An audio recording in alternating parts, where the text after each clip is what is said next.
how comprehensive and how good is the national social protection in Asia Pacific? Have everyone get at least one social protection in the region? Unfortunately, not yet, although we're Oh, working into that right. direction. And I have to say that there has been quite some progress over the past couple of years. We currently see that a little bit more than half of the population in Asia and the Pacific are covered by at least one social protection benefit. This is around 55% of the population Okay. overall. Ideally, we would like to see coverage for maternity benefits, child benefits, disability benefits. Right. Ms. Katinka Weinberger. She is the chief of the Sustainable Socioeconomic Transformation section at the United Nations Economic and Social Commission for Asia and the Pacific, UN ESCAP. What can be done by country in Asia Pacific to further accelerate this coverage of social protection? What are the problems? The average for the Asia Pacific region is slightly above 8% of GDP, Okay. whereas for OECD countries it is above 12%. Wow. And we have 1/3 of countries in Asia and the Pacific which actually pay less than 2% of their GDP on social protection measures. Right. And we think that makes good economic That's sense, because if you do not invest into social protection now, what ultimately this means is that 10, 20 years from now, you have a risk of having a larger number of people in poverty, which then you will also have to address in one way or the other, right? Through, for example, through targeted cash transfers, which will also cost you money. I think it is very important to understand who will be impacted, Right. how many people will be impacted, and what measures could be put in place to minimize the negative impacts on people. If we don't act, it will have a very, very negative impact on the people that live here.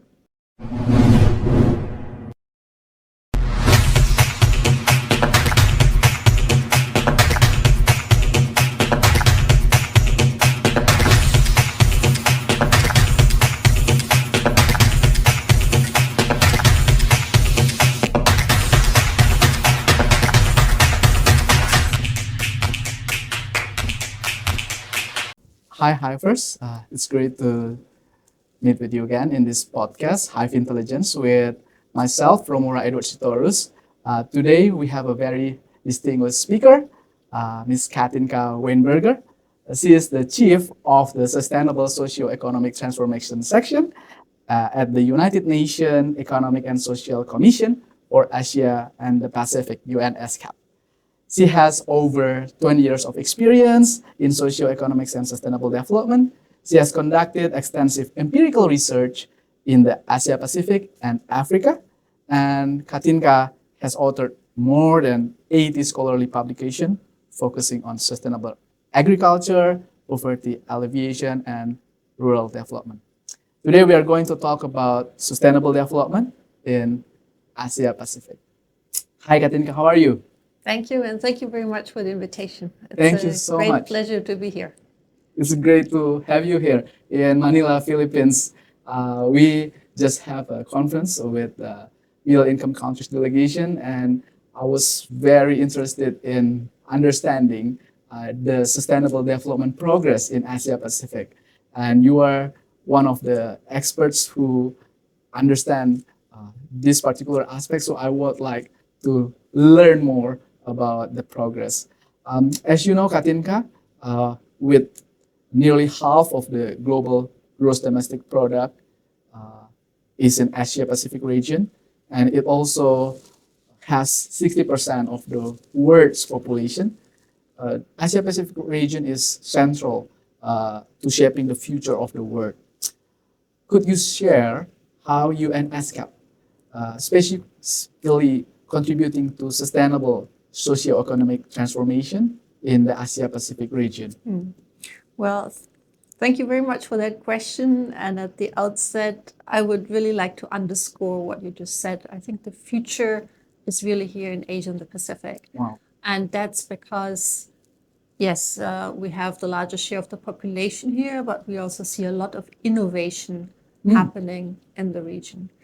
You asked specifically about the work that we're doing at ESCAP Yeah. To support the transformations Right. that we are seeing currently happening. Um, and I think there are a couple of big trends that we should really take into account when we look at these transformations. Okay. There is, for one, of course, the very big challenge and concern of climate and climate change, Right. and how to address the pressures that are arising through climate change. Secondly, the region is undergoing a massive digital transformation. Right. So a big question is, how can we harness and how can we benefit these transformations? Yeah. But at the same time, how can we ensure that all population groups can benefit from that transformation? And the third big trend that we see are sweeping demographic changes.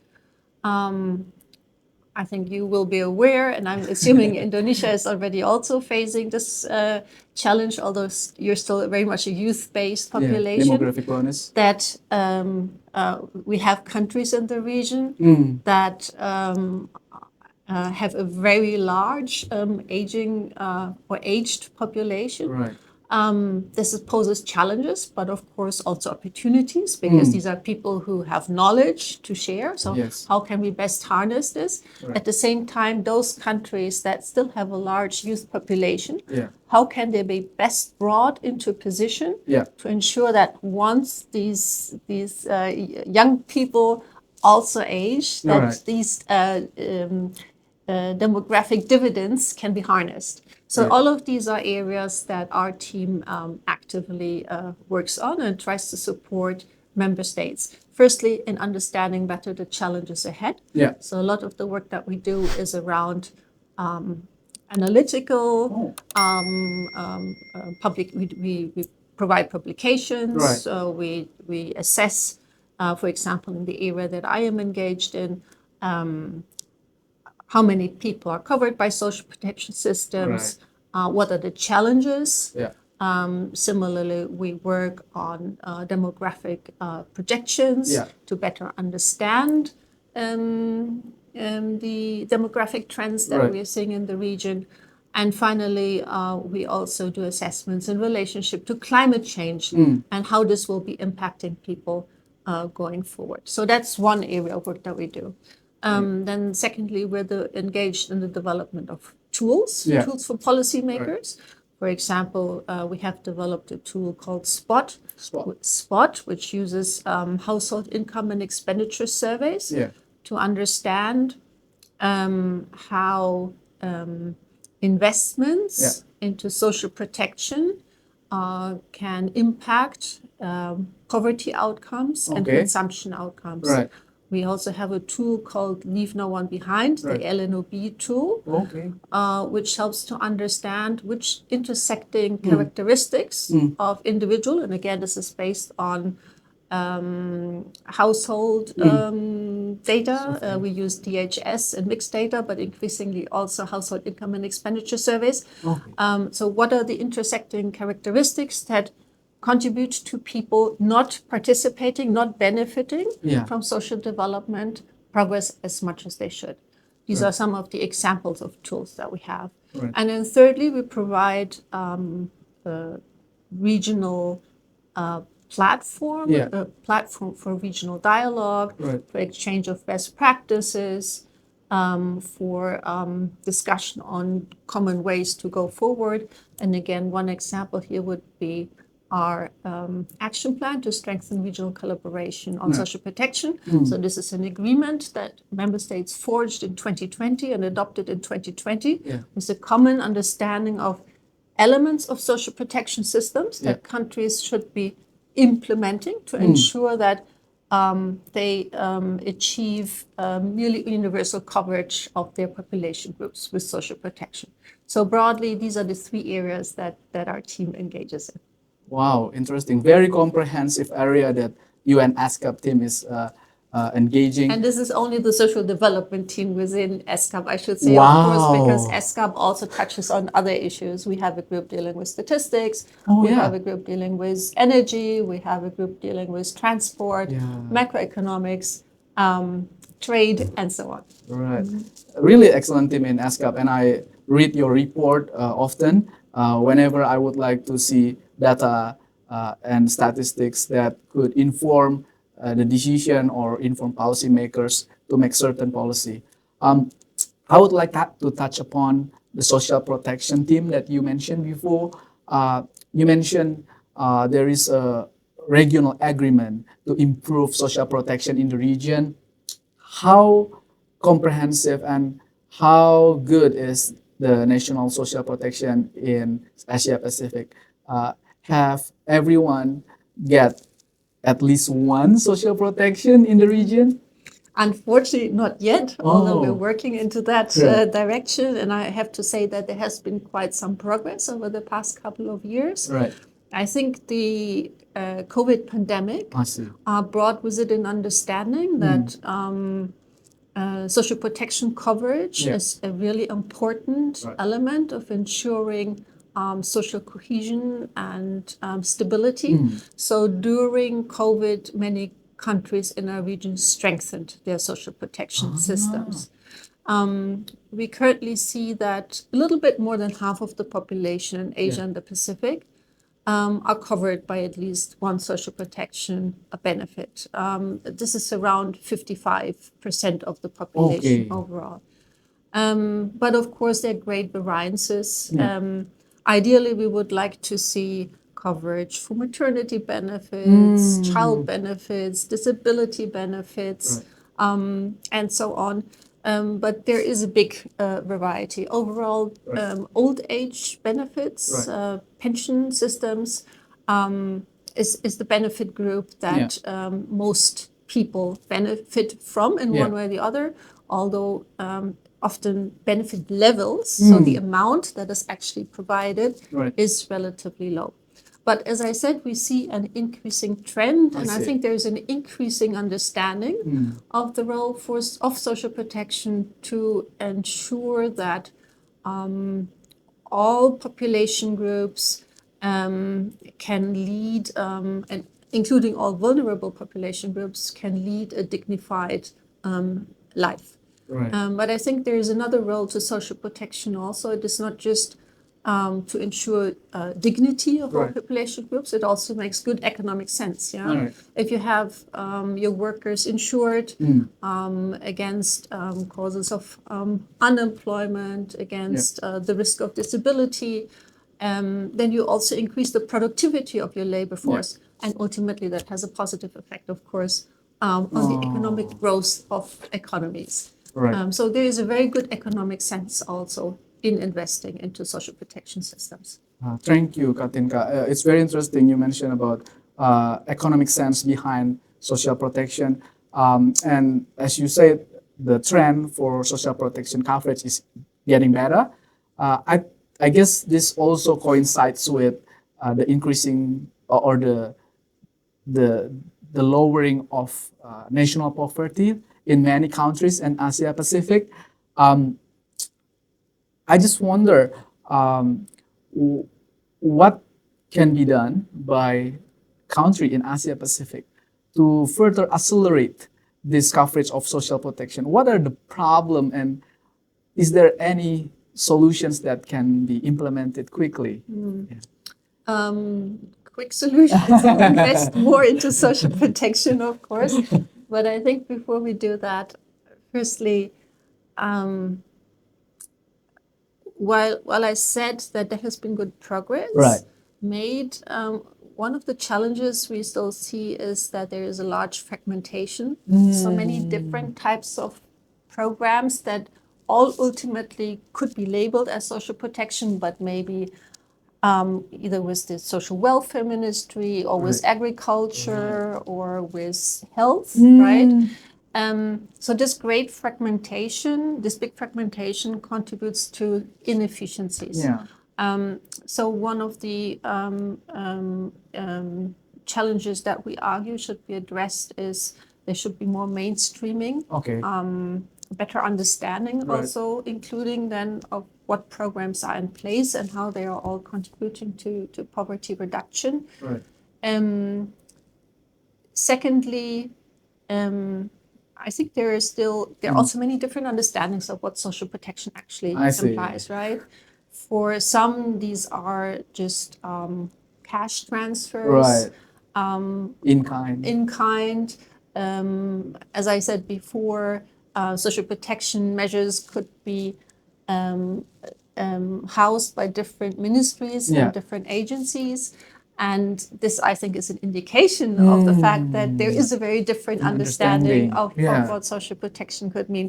So one of the things that we argue for is that there should be a universal social protection floor Okay. with everybody Okay. covered. It shouldn't be the eligibility for social protection should not be linked to certain poverty levels, Yeah. because it's actually really difficult Oh. to assess Yeah. a poverty level and whether this entitles you to a certain benefit level. So this results also in a failure of efficiency of social protection systems, because it's really very difficult to assess the adequacy of certain measures in response to specific poverty levels. And overall, as I mentioned at the outset, there is a good scope to increase investments in Asia and the Pacific overall.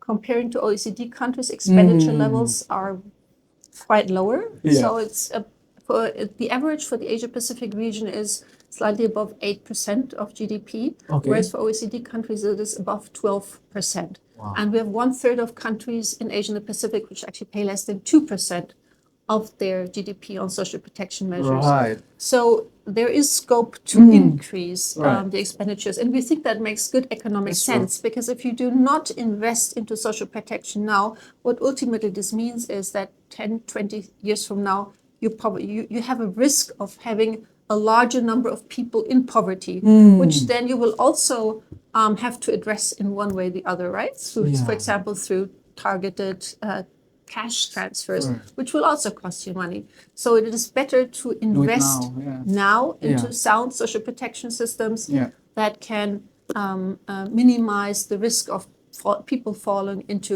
poverty at a later stage.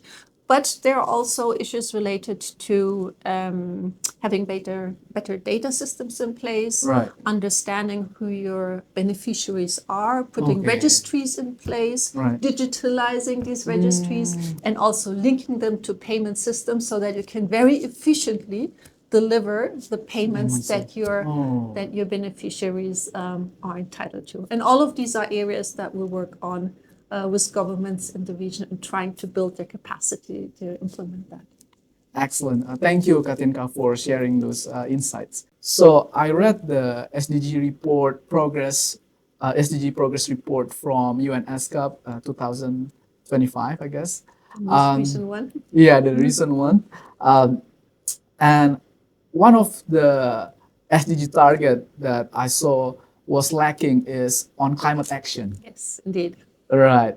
And this alarming regression on climate action might be driven by the region's vulnerability to disasters and the continued greenhouse gas emissions, which account for actually half of the world greenhouse emissions. Now, how can we move ahead to inform the government about this is a big problem and we should really accelerate our action on the betterment of climate action? I think there's a broad-based understanding in countries in our region that climate action is very urgent. I see. I think there is no, in our region, I would say there is no doubt about that. Right. And this is manifested in the new generation of NDCs. NDC stands for Nationally Determined Contributions. Right. In 2025, this year, countries are preparing, many have already prepared, some are still in the process of preparing their NDC 3.0. Right. So this is essentially a government plan on how to reduce emissions. Right. And I think the interesting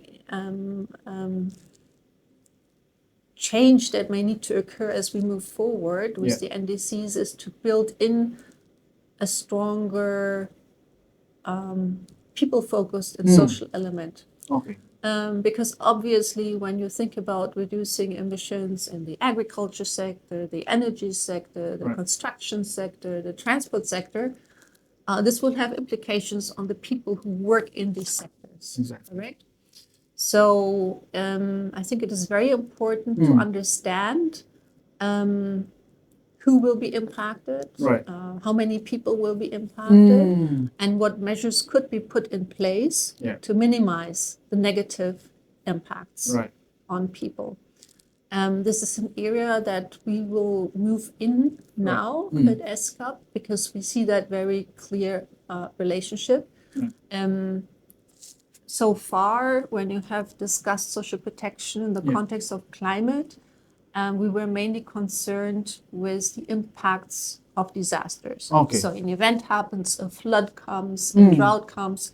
How do you help people in these situations? What is the best mechanism to support them, to ensure that they can still feed their children, that their children can still go to school, to make sure that if their house is destroyed, they can build a new house, right?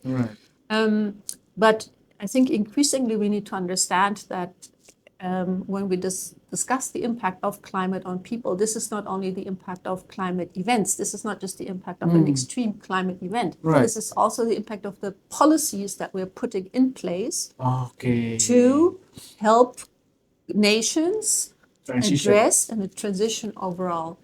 And these could be impacts such as because you put measures in place for agriculture, the prices of agriculture products could become more expensive, right? So the price of food becomes more expensive. So how do you deal with that?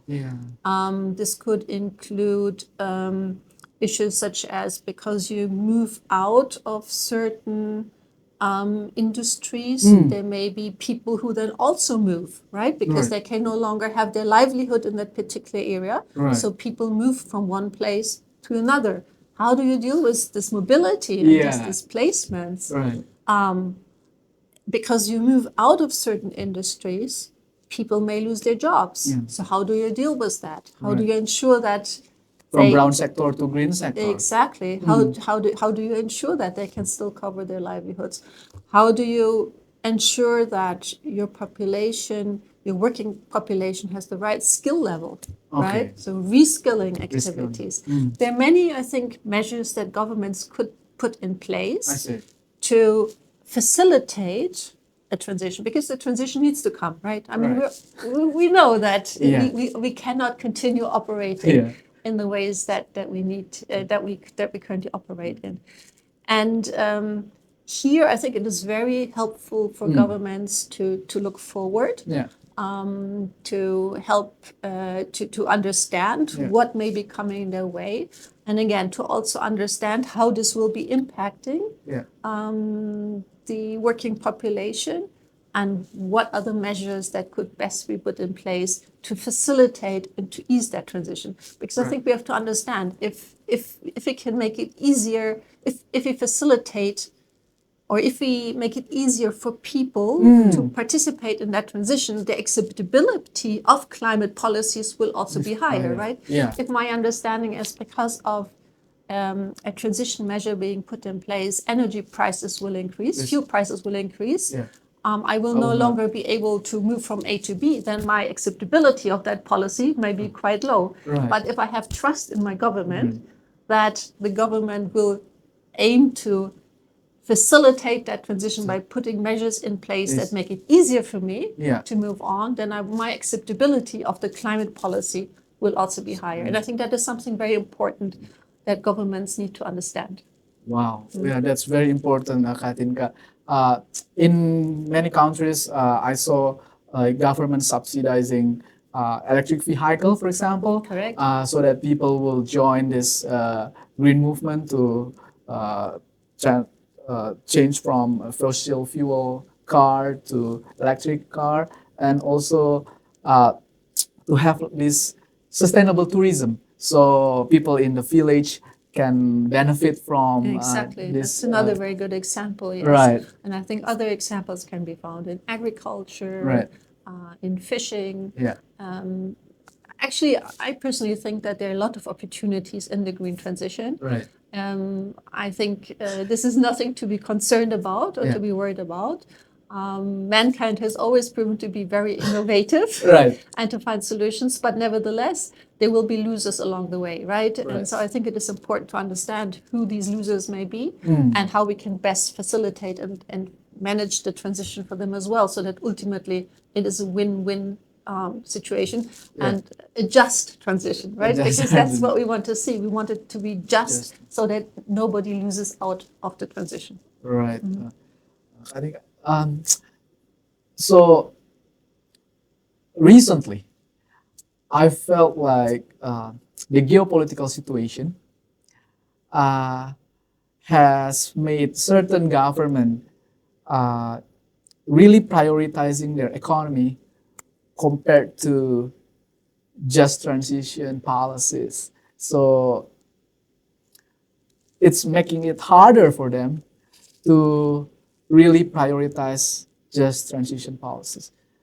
Any advice on convincing the government as well as maybe multilateral collaborations to say that the climate change is happening? If we don't move now, disasters will keep coming and there is no turning point after that. Yeah. And that's a very tough question. It's maybe the multi-million-dollar question. Yeah. But I think in the end, it's all about numbers, right? It's about making sure governments understand that they will win, if you want, by moving out of dirty industries and by facilitating a transition to, I don't know, however you want to call it, a green, a blue future. And the numbers are very clear. Okay. I mean, the numbers are very clear. Firstly, that innovations that need to be part of this transition will ultimately lead to higher productivity. And on the other side, if you factor in the costs of continuing with dirty, brown industries, the costs in terms of poverty increases, people leaving their livelihoods, and I'm not even counting in costs of losing biodiversity and so on, will be very high. I see. So it is ultimately, yes. I think people believe in numbers, and being able to show those numbers is very important. At ESCAP last year, we engaged in a simulation model where we looked at, and I'm going back to social protection, we looked at the likelihood of increasing poverty due to climate events, not considering the aging population and not facilitating a digital transformation. You know, the 3 mega trends that I had mentioned at the outset. And we were able to show that if governments do not take these issues into consideration as they move forward, and they keep the social protections systems as they currently are, the region runs at risk of increasing the number of poor by 285 million. And against that, you can invest now, you can make sure that these innovations happen now, and that people are enabled to engage in these transformations now. And I think ultimately that will lead to much better outcome for everybody. So part of I think the work that we do in the UN, and you refer to the multilateral system, is to bring this narrative to the forefront, right? Yeah. To help to convey this message to member states in our region of why it is so important of facilitating these transformations today and making it happen now.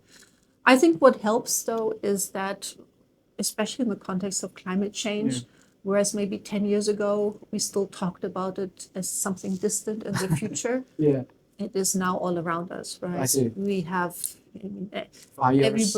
I think everybody, for example, I certainly suffer from the increasing heat in Bangkok, where I live. I think all of us have been exposed to floods, to increasing droughts.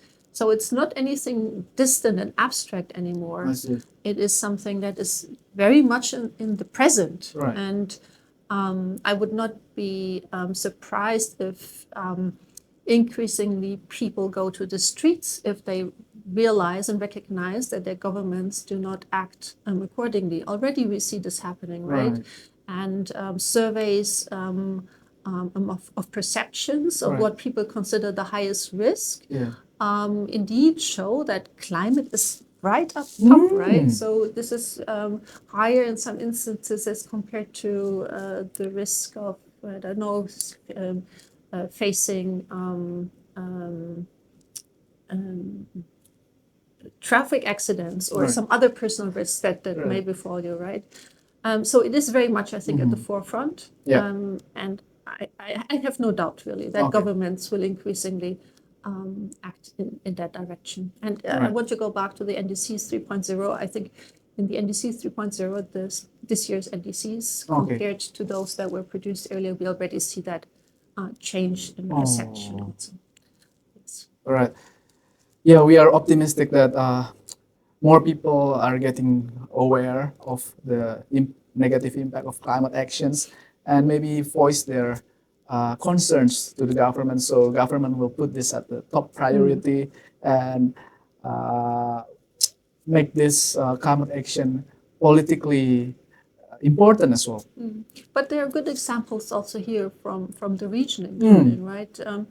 A couple of countries where the agencies that deal with climate change have been very centrally positioned under the president's office. I see. For example, here in the Philippines, where we currently are, the government has agreed on climate budgeting. So all plans across the government need to show how they contribute to addressing climate change. So this is one way forward, and I think it shows that it is a stark reality, especially for countries here in Asia and the Pacific, that all deal with the various extreme events that we were discussing before. And I think there is an understanding that if we don't act, it will have a very, very negative impact on the people that live here. Right, I totally agree with that, Katinka. Thank you for bringing that up. Last questions. There is a cost to finance these climate action policies, and countries now dealing with a financing gap. Is there any innovative mechanism that government could tap in to finance their policies to improve these climate action policies or just transition or SDG target in general? Well, I think overall we can look both at international and domestic financial resources, right? And if you take a moment first to look at the domestic financial resources, I think there's a large scope to improve taxation. Taxation to GDP ratios in Asia and the Pacific are relatively low still. Only about half on average of OECD countries, I think 18 or 19%, as compared to well over 30% in OECD countries. So that's certainly one first step, right? It means, though, that countries need to do better in taxing, including informal industries. there's a very the region has a very large share of informal workers and also small and medium scale enterprises, which may be operating on an informal scale. So that is something that definitely needs to be addressed. But I think it is also an issue of reprioritizing expenditures. Right. Of course, arms come to mind, and spending for military operations and services. Debt restructuring comes to mind. So I think there are many opportunities at domestic level. Right. But I believe that at international level, more opportunities will also open up, including integrating social considerations into climate finance. We already see some initial work on this done. But I think this is an area that could certainly be further strengthened. And then the last opportunity I perhaps want to mention is the loss and damage fund. Right. This is still very much under progress. Okay.